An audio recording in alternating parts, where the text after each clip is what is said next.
In this video, we're going to go over camera issues that will ruin your film, how to identify them, and some easy tricks to avoid them moving forward.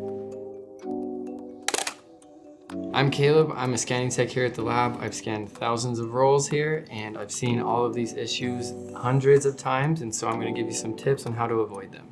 First on the list, we're going over light leaks. Light leaks is additional light that is getting into the camera and exposing the film. One of the first causes of light leaks getting into your camera are the light seals deteriorating in your camera back.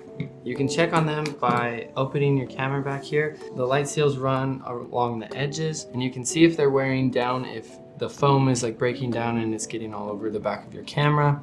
This is something pretty easy that you can fix at home. You can get pre-cut kits online and install it yourself. Identifying light leaks that come from deteriorating light seals can be one of multiple ways. You can see texture in the light leaks. You can see the light leaks coming throughout the roll in several different spots consistently. It can occur in the same exact position over and over. It just depends on the severity of the deterioration of your light seals. One of the other causes for getting light leaks onto your film is accidentally popping open the back of your camera while you're shooting it. This usually affects 3 to 5 frames.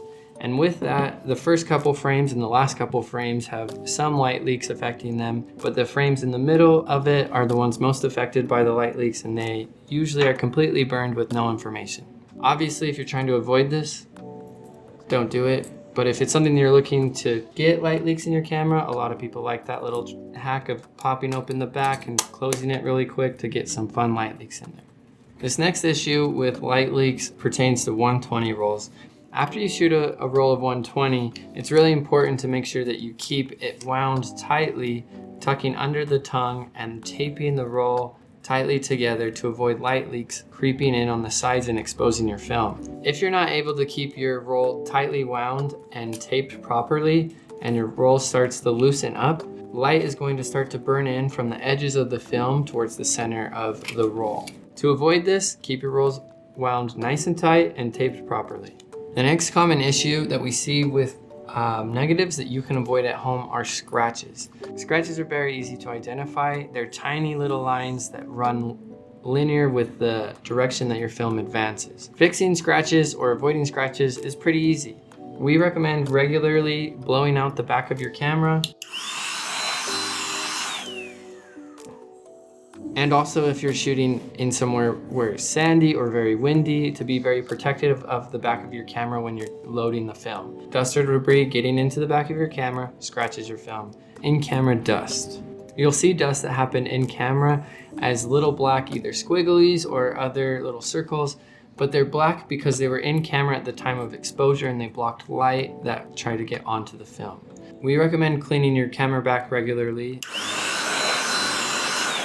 If you don't have a nice electric duster like this, you can also use handheld blowers or canned air to clean out the back of your camera. Humidity damage and heat damage. Both of these issues typically relate to how you store your film. So first we're going to get into cold storage and some issues that come from it. With cold storing your film, we recommend keeping your film in the package that it came in. If you are planning to put in rolls like this that have already been opened from their package into a cold storage, we recommend putting them into a bag. When removing film from a cold storage, we recommend waiting until the film gets to room temperature before unpackaging them, and this helps avoid condensation on the film, which leads to the humidity damage. Humidity damage on scans and on your negatives adds kind of a texture to the whole roll and image. Next, let's get into heat damage. Heat damage expires your film faster than it's supposed to. Heat damage looks like expired film. We can see it in the negatives because the color base of the negatives isn't the proper color.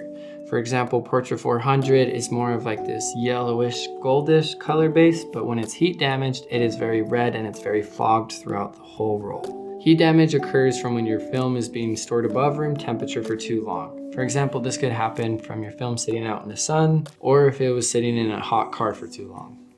The next issue that we're going to talk about today is expired film. Expired film happens because film loses its sensitivity over time, which can either be sped up by heat damage or slowed down by cold storing. It's important to understand heat damage and cold storage when it comes to expired film, because that can affect the way that you're going to shoot your film. If your film that is expired has been expired for 20 years, but it was cold stored that whole time, your film is probably good to go and you can shoot it at box speed.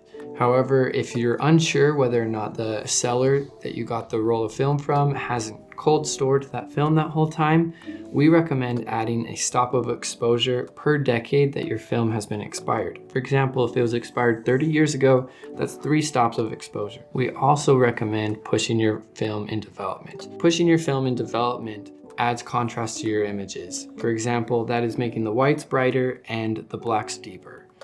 This can be helpful with expired film because expired film loses contrast in the images. Shooting expired film can be a fun way to experiment with film, but there is also some risk involved with it because we don't know how well it was stored always. Compensating for that can be a guess and not always accurate. The next issue we're going to be talking about are twin checks. Twin checks are tiny identification stickers that we put on the edge of the rolls before development so that we can keep track of your rolls as they are processed throughout the lab. Twin checks should not be showing up on your images, but if they are, it's because 1 or 2 things are happening in camera. The first, when you're shooting 120, if you load it past the start mark on the roll, the images will be running off the edge of the roll here where the twin check is. The second common reason why we see twin checks on images is because of bad spacing. Looking at this roll, you can see that it has perfect, consistent spacing in between each image.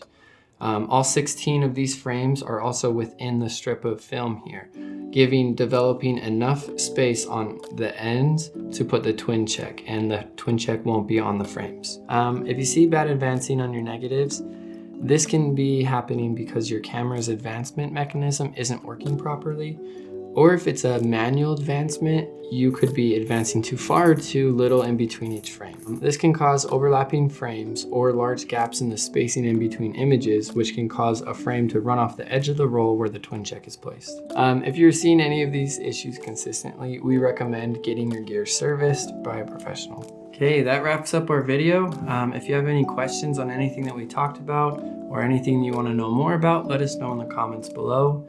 If you're looking to buy a 35mm camera right now, check out this review that I did on some of the best cameras to start out with. Also, don't forget to subscribe. We got new videos all the time. They're coming out.